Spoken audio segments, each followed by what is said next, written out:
What is up, you guys? Welcome back to another video. If you're watching right now, I recorded this on July 4th. So happy July 4th. Today is also my 4 years of sobriety. So it's been an awesome day. I'm pretty freaking greasy because I was grilling some hot dogs and hamburgers in the state of Florida. So, and now it's raining and I'm hoping that I'm able to record this and stay on our streak for our 31 days of recording to see if we can build this channel up.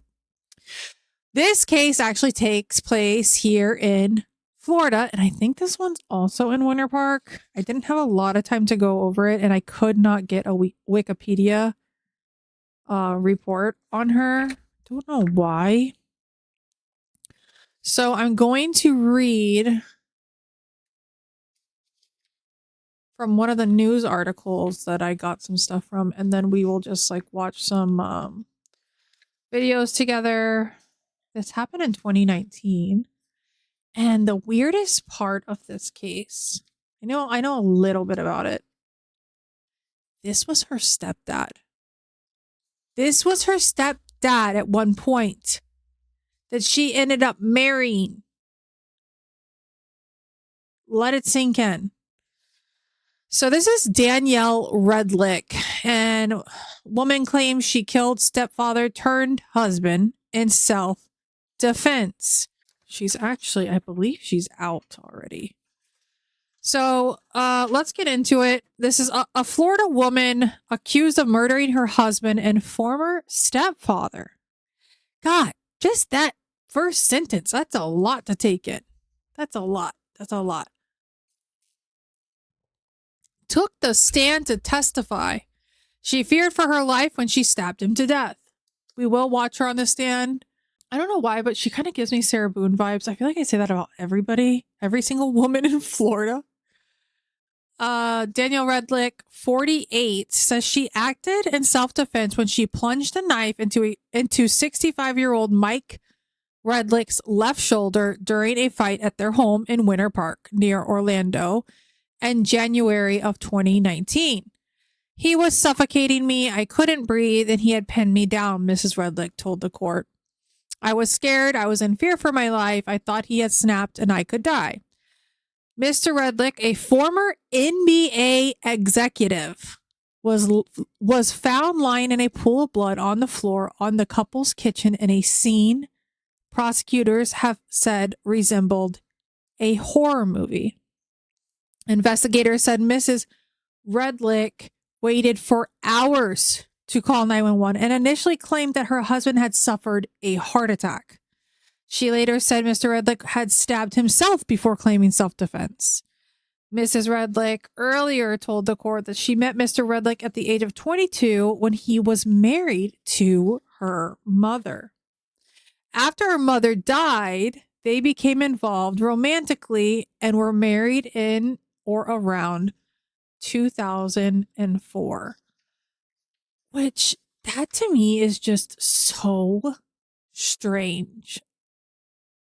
It's actually very freaking strange because I cannot imagine something happening to my mother and marrying my stepdad. That's just very fucking weird. So from the jump, this is a weird situation. For me, personally, in my opinion. She said he had purchased a dream home. You guys can hear that. That is thunder. She said he had purchased them a dream home in Memphis after moving there from Cleveland for work. According to Mrs. Redlick, her husband began hitting her when he would drink or was angry about work from early on in the relationship. At this point, he raised his fist and he crossed me in the face. And I felt like he had taken every frustration he had that week on me, she said, according to WESH 2. The court also heard evidence from a medical examiner who testified that the fatal stab wound went so deep that it hit an artery and punctured a lung. The couple's 2 children are expected to testify at the trial. Mrs. Redlick faces a potential life term if convicted of murder after she rejected an offer to plead guilty to manslaughter. All right, so let's get into some news footage, maybe some trial clips. We'll see what I can find. Reading that text that said you can come. It was just plain and simple, so I thought maybe it was a good sign. Did you believe that that was progress? Yes, hoping. You go to the game? I did. Does anything of note occur at the game? No. Do you have any altercations or interactions with Michael? No. When you leave the game, what happens next? I just went home. Did your husband come home as well? Yes. Once you're both home, what's the tone? What's the atmosphere? Well, I was wait and see, and when I was sitting in the breakfast nook area, and when he came in, he went into the kitchen and took out his bottle of vodka, poured a drink, standing at the counter, facing me, just staring at me. Okay. What are you doing? Staring at him. And he says, "Aren't you afraid to be home alone with me tonight without the kids?" Can you repeat that? He says, "Aren't you afraid to be home alone with me without the kids?" When you hear that comment, what goes into your mind? Here we go. And I said, actually, as a matter of fact, yes. We're going to have to go back to our old arrangements then, By old arrangements, what do you mean? living separately. How does he respond to that? He's just staring at me. He's not really saying anything at that point. And then I make a comment that he looks really crazy and disturbing. Okay. Does anything happen after that? He says, "Sam Katie." What is that? It's a character in a movie that we had watched like 2 weeks prior. What do you believe that to mean? Or do you know the context that was being used to make that comment? I think so. My daughter wants to be a De Niro fan, and so we watched the movie with her, and he's the antagonist in the movie, and he's like Is a character named Sam Katie? yes. Okay. And he's just a crazed ex-con chasing 2 women. Okay. After those comments, is there anything else? What happens next? I said, "Okay, whatever. That's weird." And I said, I'm hungry. If we haven't eaten. If you're not ready, you don't want to get something to eat." He's like, just looking at me. He goes, "Where are you going to go? You going out?" And I said, "I'm going to go get something to eat." And he said, "Well, I'm going out too. See what kind of women I can pick up." Okay. Is there any more conversation or do you leave? Then I leave. Where do you go? McDonald's. Yeah, I ordered something to go. While you're out on the road, when you leave, do you know if he has left or if he stayed there? I saw him leave. I thought he was going to follow me, but he didn't. Okay. Do you have any idea where he went or what he did? No clue. So you go to McDonald's, you get food. Yes. What do you do next? I go home. When you get home, what do you do? Is he there? No. You arrive home. Is anyone home? I'm sorry, is anyone? No. Okay, so you arrive home. You're the only person there. What do you do at that point? I sit down at the table, and I'm hoping that he's gone at that point, at least for a while, but I'm considering leaving myself. Between McDonald's and going home, did you go anywhere else? No.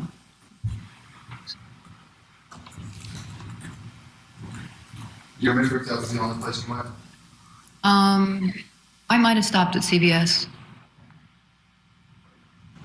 Yeah, I think I did. Yeah. For what reason? I think I bought a bottle of wine. Did you take that home with you? Yes. So you get home. When you arrive home, what are you doing? I'm sitting at the table. Are you drinking? No, not at that point. I was starving. Are you eating? Yes. At any point, does your husband arrive? Yes. What happens when he arrives? He immediately walks up to the table and he takes my phone and walks away from me, starts to, What's his demeanor when he comes in the house? it's kind of, I don't know, he seems sort of nonchalant, sarcastic. How long have you been home at that point when he arrives? Not long at all. Under 5 minutes. Okay. You had said earlier that your husband had been drinking before you had left. I saw him take a drink, yes. Do you know if he was drinking more? If I had to guess, it appeared to me How so? just red in the face. I know what he looks like when he's drinking. Okay. So he comes over to you at the table Yes, and he takes your phone. yes. What does he do at that point? He just walks to the right of me, but then turns around pretty quickly and walks back toward me. And when he walks back towards you, what's he do?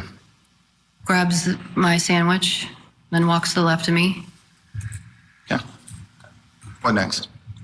He's standing kind of to the left front of me, and he's talking about Caesar, and then he spits the food at me. You recall what he said about Caesar? So did you make up your mind? Did you answer him back? Are you going to the Florida Cup?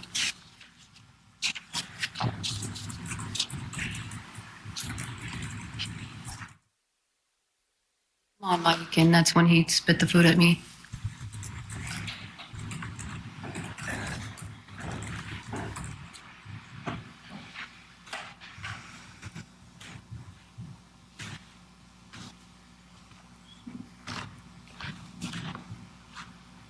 It's going to be witness is part of posit F5. Start with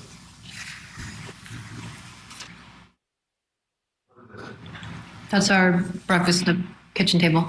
this is the area in the home where we were sitting Yes, when this conversation occurs. yes.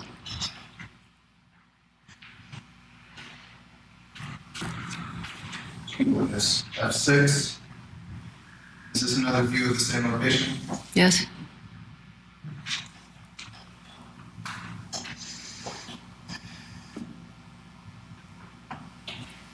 How does it progress from there after you spit the sandwich? So then I just said, okay, I grabbed the bag and I said, you know what, I think I am going to go out with Caesar. And I start walking into the kitchen, and going to walk through the kitchen, and I'm turning to throw the bag of food onto the center island, and that's when he comes up behind me and grabs me, and I turn to the left. Get there in a second. When you make the comment, maybe I will go with Caesar, is there a reaction from Michael? Just that he grabbed me.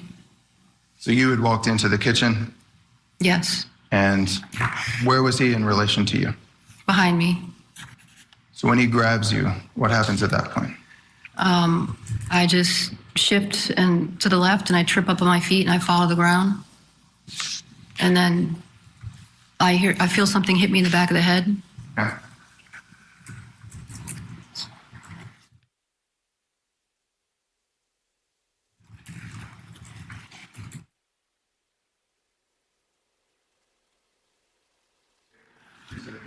Yes,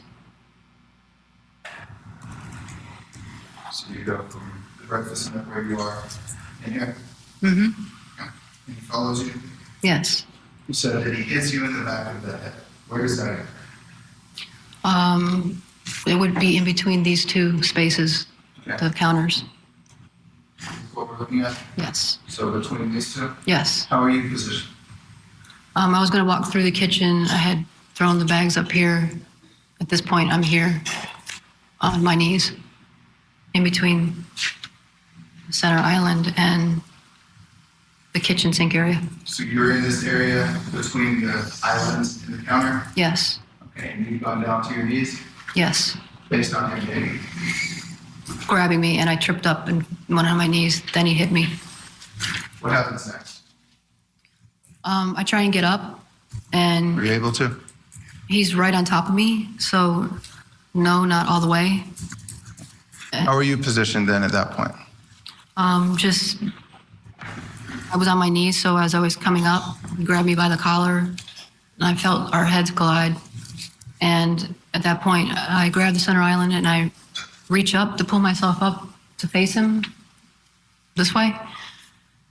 And that's when he takes his right hand. So he grabs me here and slams me down onto the center island counter. So he's grabbed your hair. Grab me, yes, Was your hair up like it is today, or was it down at that down, point? So he's grabbed your hair and has slammed it onto the island here. yes. What's going through your mind at this point? Well, I'm scared. I'm thinking I'm under attack. What are you seeing from him? Are you able to see his face? Yes, at that point, he's got severe angry look, grimace.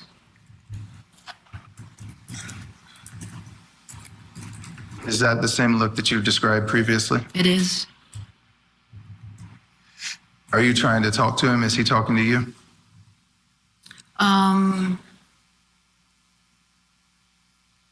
I don't remember what he said. He was saying something. I know he called me a bitch, and he had his hand, he was holding my head down on the counter. So I can't see him entirely.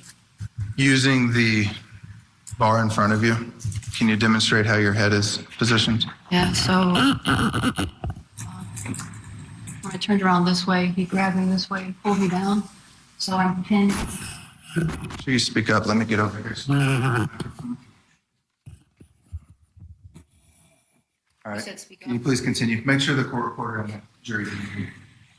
So he slams me down on the counter, and I'm pinned sort of this way, and he takes his hand and he's smashing my head. And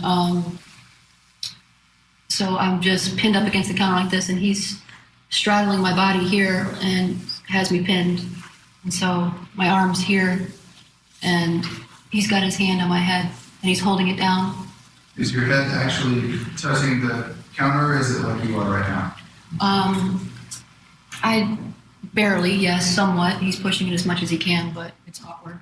So is the side of your head making contact with the flat surface? Yes. Okay. What's he doing with his other hand?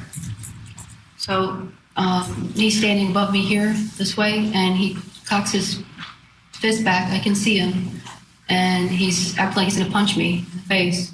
And instead, he comes down and he grinds his fist into my face, and then puts his hands over both his hands over my hand and my nose, and he's pressing as hard as he can, smashing my nose into my face. What are you doing?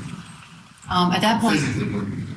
I can't really do anything. He's got me pinned and I can't move, and I'm trying to wiggle out. Are you able to? No, Is there any conversation going on at this point? I can't speak. No, Are you able to breathe? no. I tried to take like 3 or 4 breaths and I couldn't even get a breath. So what? The drawer in front of me is the only thing I can do, and I know that there's items in there. So, how close is he to you at this point? Is he with his arms pressing down, or is his body pressed up against you? Both. Can you explain just kind of how we are right there, how you were positioned in? So yes, I guess I'm about here, and he's basically standing above me, and he's holding me down. And like I said, he's kind of straddling me with his legs, so he's got me pinned there. I don't know if that comes out clearly enough. Are you trying to talk? Are you trying to say anything? Yes, yes. And are you able at all to do that? No. When you realize that you're not able to breathe, what's in your mind at that point? That he snapped and that he's probably going to kill me. Why do you believe that? Well, because I couldn't breathe and I was starting to freak out at that point, and he wasn't stopping. Did anything make you believe that this time was different than the times before? Yes. How so? Why? Just the rage that he was in. And again, I felt like he was kind of return, like he had built up this, and that perhaps he wasn't going to stop. What was it that made you think he wasn't going to stop? The fact that he was holding me there that long, and just the prior 2 days, the threats. Do you know how long you were held in that position? I don't really. Seemed kind of fast, but long enough that I couldn't breathe. So what do you do when you're trapped in that position, unable to breathe, with him over you? So I used my free arm to push open the drawer ahead of me. How so? So how are you positioned at that point? Still pinned up against the island, and So you're leaning in with your left shoulder in this demonstration. Is it your left shoulder, Yes. the left side of your body that's up against the island? yes, And are you on this near side that we see in the photograph, the side of the sink? no, I'm on the stove top. Right. So what I'm asking is, are you on the near part of the photograph, or are you on the other side of the photograph, on the other side of the island? The near side. So you're pressed up against, and you're reaching for with your hand. What do you find? The drawer on the end. Is this the top or the bottom drawer on the end? Top. So this small square drawer, Yes. what's in that drawer? Ladles, knives, What do you find in that drawer? a knife. What's Michael doing at this point? Is he still holding you down? He's holding me down. Are you still trapped? Yes. You find the knife. You're able to open the drawer. Yes. You're able to grab the knife. Pull it out. Yes. How does it continue from there? Pull the knife out, and I don't know if he saw it, but he released my head, so I'm able to move. And how do you position? So you said that you're able to move a little bit. What position do you go into? Just slightly more to the left, turning toward him. Does he back away from you? No. Okay. Go ahead. He says, "What, are you going to stab me?" And I take the knife and I position it and face it toward him. What does he do at that point? He immediately just goes for my chin and pushes me back, and I stabbed him at that point. How are you positioned at the point of stabbing him? Basically on the back of the island, and been pinned by him. At that point, are you able to get out? After I stabbed him, yes. Prior to doing that, prior to stabbing him with a knife, are you able to remove yourself? No. Are you able to wiggle free? No. Are you able to get out without using a weapon? No, I was trying. Are you able to talk to him? No. What do you see in his demeanor after you believe he has observed you with the knife? He's not fazed. And again, he's still on top of me and proceeds to push my head back again. Did it seem like seeing the knife warded him off or scared him off away from you? No. Did it seem like it increased his agitation towards you? Well, no, it increased it, but it didn't stop him. So he's pushing you down how at the point when you have the knife and you make contact with his body?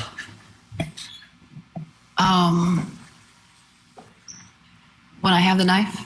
Right. What I'm asking is when the knife is in your hand, Yeah. which hand for you? My right hand at that point. When the knife is in your hand, how is he positioned? So what exactly is he doing to you at that point? Is this when his hand has pushed your head back? Yes. And your head is where? This up against the counter. I believe it was his right hand that he pushed my head back with. Are you trying to squirm or fight out? That just happened Cases quickly. there. It's always very interesting what's happening down there. Let me get your take. I want to talk about sentencing at some point, but first let me get your take on how this defendant did on the stand, and we know the jury bought it. What was your thinking? I guess she did pretty well because the jury bought it. I mean, remember, she was yawning her way through some of the testimony, some of the horrible details from the medical examiner. And yet he came across convincing enough that the jury believed that she was a victim of domestic violence and that she wasn't checking her dating app or dating site when her husband bled to death. And she waited 11 hours, but she tried to give him CPR. So I guess she thought he was dead and long gone, but yet she still thought enough to give him CPR. So a lot of her testimony to me, I mean, the whole case made no sense, but, I'm not on the jury, and the jury obviously believed her. They clearly did not like the victim, and the victim was not there to defend himself because he's dead. But they didn't like the fact that the victim married his stepdaughter. They didn't like the fact that there was possible evidence of domestic violence. And it didn't matter that the defendant's daughter testified that she, the mother, was usually the aggressor. So in the end, the jury clearly disliked the victim. They liked the defendant. And I think they also liked her defense lawyer a lot. Different set of facts came out through this trial than had been assumed prior. That was that she never called 911 until that morning. But we know from the tech experts that she misdialed 911 two times at 10:52 the night of the incident. I'm not sure they made enough out of that to kind of minimize her, not caring, if that's the tack they were taking. So, Dave, as she's telling the stories to the first responders and the others, the ones about a heart attack, and then he stabbed himself, I guess the jury had to attribute all of that to some sort of, abuse mindset, that she just was willing to say anything she could because she was so traumatized by the event. I don't know how that played out, but they had to explain it somehow. I mean, it just shows you that she was lying. I mean, yeah, I guess they probably said, well, she was in the heat of the moment and she wasn't thinking right. But no, first she made the calculated decision to say that, he had a heart attack. And then it was, no, he stabbed himself, or vice versa. I don't know which one came first. I mean, she told her daughter something differently. And then finally, it's self-defense. Now, mind you, after she killed him, after 11 hours and he bled to death, she then cleaned up the scene. She had bleach and she was trying to cover it up. She deleted all the text messages. I mean, you would think she would want to keep the evidence because it's self-defense, but she sure didn't act like she was a victim of self-defense in that case and that at that time. And that's why, as a prosecutor, I was surprised by this verdict. I thought the evidence was circumstantial at the very least. All right, so let's go ahead and watch the verdict together. Jennifer Garcia for the state of Florida. The defense, Catherine Conlon, along with Andrew Parnell, we represent Ms. Redlick, who's present. My understanding is that we have a verdict, so let's bring in the jury, please.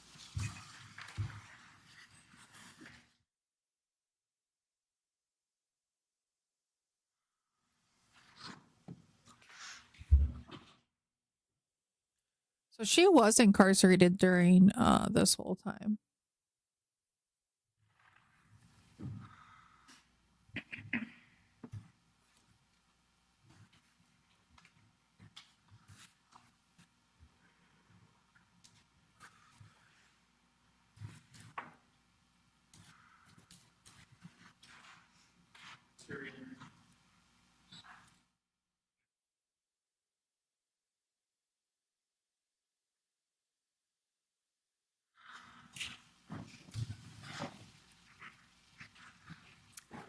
Okay, ladies and gentlemen, my understanding is that you have reached a verdict. Is that correct? Yes. Okay, would you please hand the verdict forms to the deputy, please?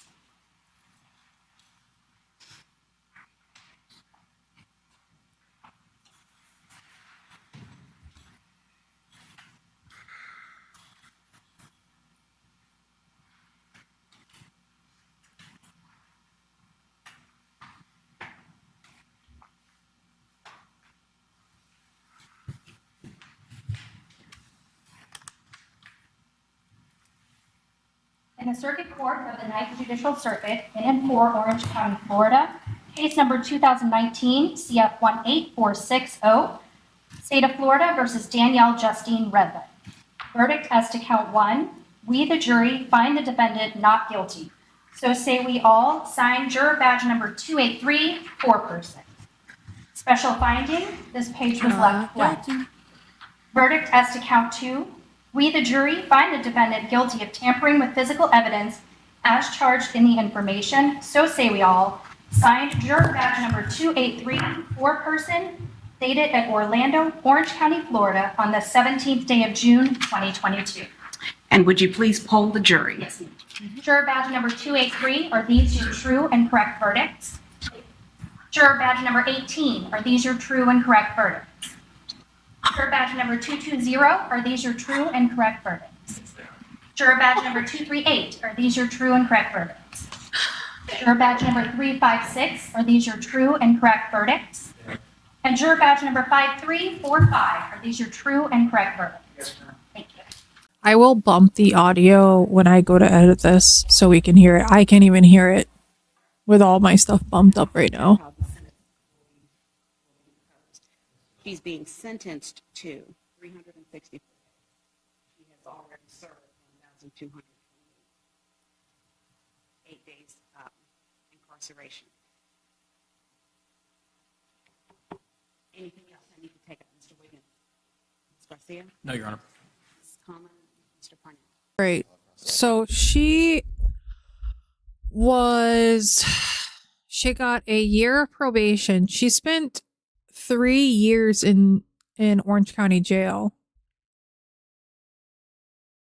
So she got time served for the tampering with evidence charge.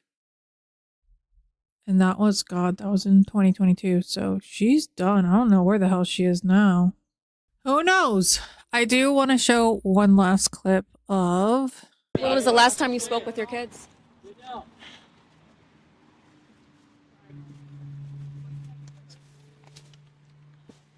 What's next for you, Danielle?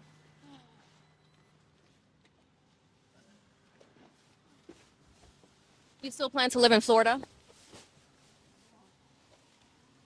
Better know. Where are you going next? Yes, I'm gonna go see my kids. Are you happy to be home? Leaving them? What are you gonna do tomorrow? Praise God, and have some breakfast. Take care, man. Dude, the media can be so fucking annoying sometimes. What do you think? She's been in fucking jail for fucking 3 years. Probably gonna wash her ass when she wants to. Eat normal food. Drink fucking bottled water. I did happen to get some of the crime scene evidence from Law and Crime, this channel. And I'll be honest, I'm surprised she got a not guilty. To me, with a self-defense case ending like that, I don't know.